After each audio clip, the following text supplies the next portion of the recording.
Hello everyone, welcome back to my channel. I hope you all are fine. I am Mahima Dabas और ये है part 2 of chapter 2 end of bipolarity.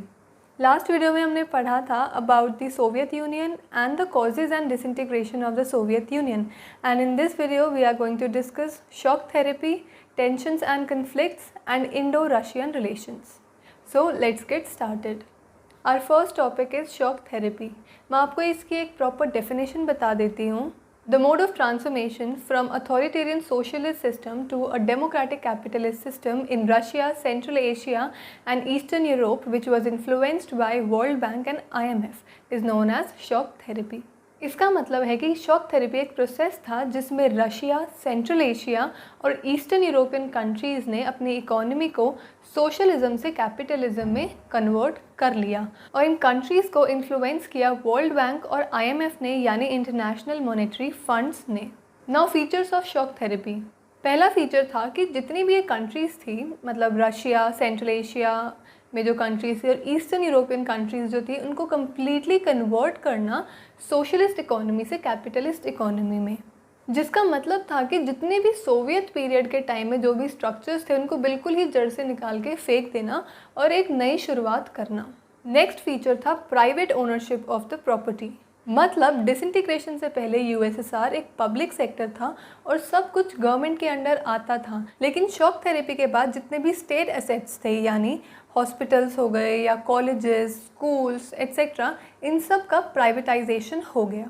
Collective farms जो थे उनको भी private farming ने replace कर दिया और एग्रीकल्चर में भी कैपिटलिज्म आ गया। देन फ्री ट्रेड सिस्टम और FDI यानी फॉरेन डायरेक्ट इन्वेस्टमेंट, वो मेन इंजन थे एक्सचेंज के, क्योंकि कंट्रीज़ नई नई कैपिटलिस्ट हुई थी तो इनके लिए FDI और फ्री ट्रेड सिस्टम बहुत ही ज़्यादा इम्पोर्टेंट था दूसरी कंट्रीज़ को ट्रेडिंग के लिए अपनी तरफ अट्रैक्ट करने के लिए।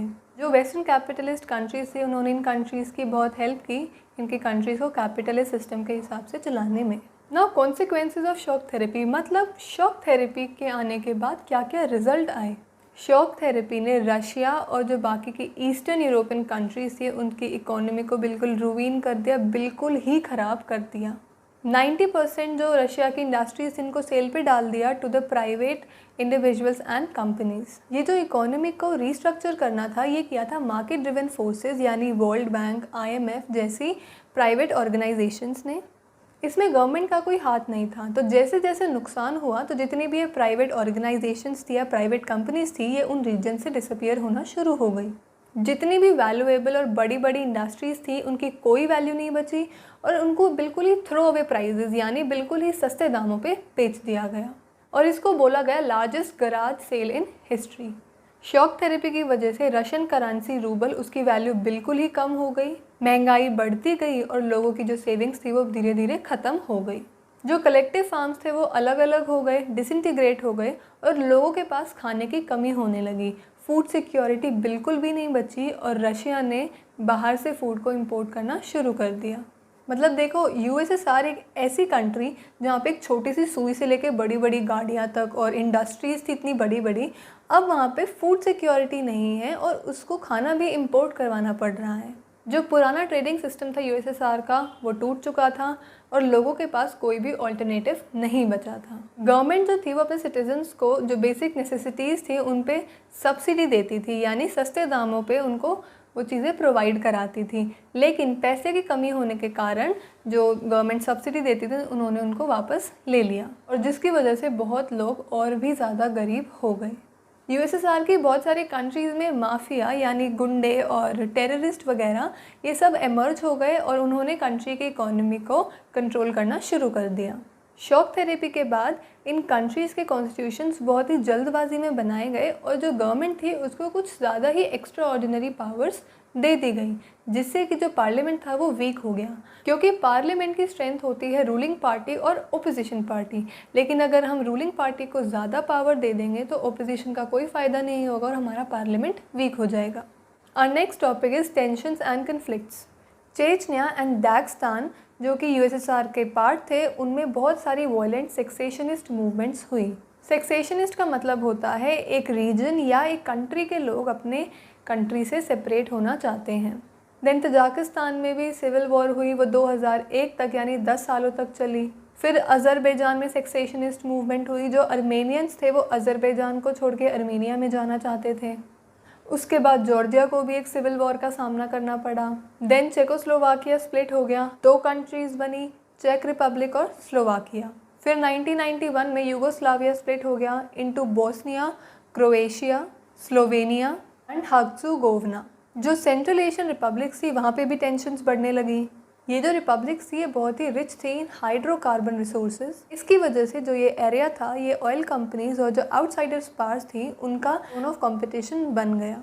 फिर 9/11 इंसिडेंट के बाद यूएस ने इन कंट्रीज़ में अपने मिलिट्री बेस बना लिए और इन कंट्रीज़ को पैसे दिए ताकि जो यूएस के एयरक्राफ्ट्स थे वो इन कंट्रीज़ के ऊपर से जा सके in the war with Iraq and Afghanistan. और जो रशिया थी वो इन कंट्रीज़ को नियर अब्रॉड समझती थी। नियर अब्रॉड का मतलब होता है अनकाउंटेबल, और ये मानती थी कि इन सब कंट्रीज़ को रशियन इन्फ्लुएंस के अंडर में ही रहना चाहिए। Our last topic of this chapter is Indo Russian relations. Indo Russian relations जो थे वो ट्रस्ट और कॉमन इंटरेस्ट पर बेस्ड थे। जो इंडियन हीरोज़ थे, मतलब राज कपूर से लेके अमिताभ बच्चन तक, रशिया और कुछ उसके जो सोवियत रिपब्लिक्स थे उनके हाउस होल्ड नेम्स थे, मतलब इन नामों के लोग वहाँ घर घर पाए जाते थे। रशिया और इंडिया का एक ही मकसद था, पूरे वर्ल्ड को मल्टीपोलर बनाना। मतलब वो नहीं चाहते थे कि एक ही कंट्री पूरे वर्ल्ड को डोमिनेट करे। 80 से भी ज़्यादा अग्रीमेंट साइन किए इंडिया और रशिया ने as a part of Indo Russian strategic agreement of 2001। India को इस रिलेशन की वजह से बहुत सारे बेनिफिट्स मिले। लाइक कश्मीर इशू पे रशिया ने हमेशा इंडिया की साइड ली है, और एनर्जी सप्लाई में भी, एंड देन फिर टेररिज्म के अगेंस्ट बोलना हो, मतलब कुछ भी हो, रशिया हमेशा इंडिया के साथ खड़ा रहा है। रशिया इंडिया के लिए बहुत इम्पॉर्टेंट है क्योंकि इंडिया अपने बहुत सारे वेपन्स रशिया से ही ख़रीदता है। और जैसे कि हमें पता है कि जो इंडिया है वो एक ऑयल इम्पोर्टिंग नेशन है, तो रशिया इंडिया को ऑयल सप्लाई भी करता है। और कई बार जब ऑयल क्राइसिस हुए इंडिया में तो रशिया ने इंडिया की बहुत ही ज़्यादा हेल्प भी की है। इंडिया भी धीरे धीरे अपनी एनर्जी सप्लाई बढ़ा रहा है रशिया से, कज़ाकिस्तान से और तुर्कमेनिस्तान से।